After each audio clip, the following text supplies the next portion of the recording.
Hey folks, on my way to Winston-Salem again. So here's my thought for today. I've been thinking about everything that's going on in the economy, so I wanted to talk a little bit about inflation and my thoughts on that. So I've been worried about, you read these statistics like the government has printed 25% of all dollars have been printed in the last year. I don't know what that stat is. It's north of 25%. But all of these stimulus packages and all of this, I'm like, what are we going to do? Inflation's going to be through the roof. If you study history, I have visions of people just buying bread with like wheelbarrows of money. So hopefully we don't get to that extreme. And believe me, I'm no economist. But as I think about it, what is one of the most inflation-proof hedges out there? And you always hear these hedges and whatever else, but you've got to be prepared. One of those things is real estate.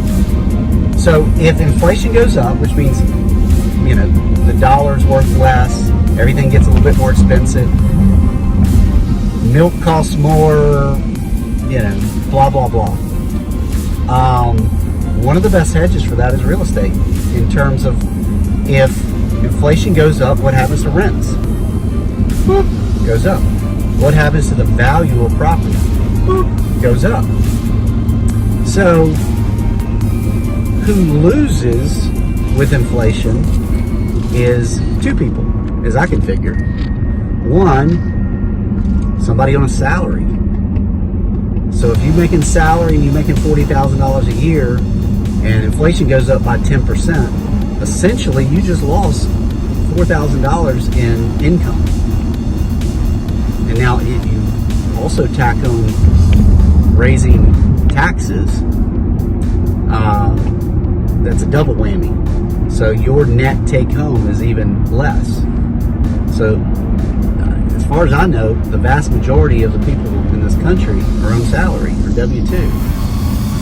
So I myself am not anymore. So recently. So keep that in mind. The other person that loses is somebody with a savings account. We already know if you got money sitting in a savings account, you're making next to no return on that, including me. I had a little nest egg there sitting making nothing, which bugs me, but I got to take my own medicine. But I'm thinking this through.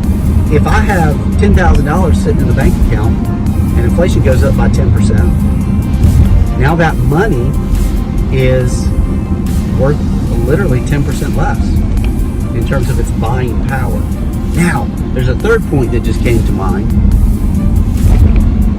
If you have fixed debt, such as a mortgage, such as a commercial loan, something that you would have on real estate, then that's actually a good thing to have inflation. So if I own $100,000 on my mortgage and inflation goes up to where the dollar is essentially has 10% less buying power, that means what I'm paying them back costs me 90% as much. So,